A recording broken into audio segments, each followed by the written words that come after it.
Hi வணக்கம். இன்னைக்கு நம்ம பார்க்க போறது ஒரு சுவாரஸ்யமான ஒரு ஸ்டோரிங்க. அது என்ன அப்படின்னா, ஒரு கார்ட்டூன் சேனல் பத்தி. கார்ட்டூன் சேனல்ல இருந்து என்ன கத்துக்க முடியும்? கத்துக்கலாங்க. எல்லா விதத்திலையும் எல்லா இதுல இருந்தும் நம்ம நிறைய விஷயங்கள் கத்துக்கலாம். அதுல இந்த கார்ட்டூன்ல இருந்து நம்ம என்ன இன்னைக்கு கத்துக்க போறோம் அப்படின்றத பார்க்கலாம். ஒரு டிஸ்னி சேனல், அந்த இதுல ஒரு கார்ட்டூன் போடுறாங்க, டோரிமான் அப்படின்னு சொல்லிட்டு. இதுல இருந்து என்ன நம்ம தெரிஞ்சுக்கணும் அப்படின்னா, அதுல ஒரு சோம்பேறி பையன் இருப்பாங்க. அதுக்கு அந்த பையனுக்கு ஒரு ஹெல்ப்பா ஒரு ரோபோட் இருக்கும். அது பேர் தான் டோரிமான். அந்த பையனால எதையுமே ஒழுங்கா செய்ய முடியாதுங்க. எதுவுமே ஒழுங்கா செய்யவும் அவனுக்கு தெரியாது. அவன் எது சொன்னாலும் ஒரு சோம்பேறித்தனமா அப்புறம் செய்யலாம்னு இருப்பான். ஆனா இந்த ரோபோட் அவனுக்கு ஒரு பூஸ்ட் மாதிரி பக்கத்துல இருந்து அவன் செய்ய வேண்டிய வேலையெல்லாம் ஒவ்வொரு டிவைஸ் மூலமா அவனுக்கு அதை எடுத்து கொடுத்து அவன் கரெக்டா செய்ய வைக்குங்க. அதுதான் அந்த கார்ட்டூனோட ஸ்டோரியே. அதே மாதிரி நம்ம வாழ்க்கையிலயும் ஒரு ரோபோட் இருக்கு. உங்களுக்கு தெரியுமா? என்னன்னு யோசிக்கிறீங்களா? ஒன்னும் இல்லைங்க, நம்மளோட பிரெயின் மட்டும்தான் நம்ம ரோபோட். நம்ம எண்ணங்களும் நம்ம பிரெயினும் தான் நமக்கு ஒரு ரோபோட்டாவே நம்ம கூட இருக்கு. பட் ஆனா நம்ம இதை நம்ம எப்பவுமே உணர்றதும் இல்ல,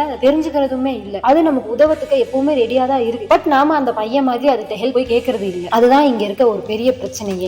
நம்ம எப்பவும் போல அந்த பையன் மாதிரி அந்த ரோபோட் கிட்ட நம்மளுக்கு தேவையான விஷயங்களை நம்ம கேட்டோம், நம்ம அதுகிட்ட அதை செய்யும் சொல்லிட்டு ஆர்டர் போட்டோம் அப்படின்னா கண்டிப்பா நமக்கு உதவுறதுக்கு அது கரெக்டா தாங்க இருக்கு. ஆனா நம்ம மைண்ட நம்ம தான் நமக்கு தேவையான விஷயங்களுக்கோ சரியான செயல்களுக்கோ பயன்படுத்துறது இல்ல. எப்பவுமே கவலைப்படுறதுக்கோ முடிஞ்சு போன கவலையான விஷயங்களை பத்தி நம்ம நினைச்சிட்டே இருக்கிறதுக்கும் நம்மளால முடியாது அப்படின்ற சிந்தனைகளை அதுக்கு கொடுத்துக்கிட்டோம், அதையும் வேலை செய்ய விடாம நம்மளுக்கும் அதை ஹெல்ப் பண்ண விடாமையே வச்சுட்டு இருக்கோங்க. இனியும் நீங்க அது மாதிரி வச்சுட்டு இருக்காம அதை ஒரு ரோபோட் மாதிரி நினைச்சிட்டு நம்ம மைண்ட நமக்கு எப்படி வேலை பார்க்க வைக்கிறது அப்படின்ற ட்ரிக்ஸ் எல்லாம் தெரிஞ்சுக்கிட்டு நீங்களும் உங்க வாழ்க்கையில முன்னேறணும். அதாங்க என் ஆசை. நன்றி.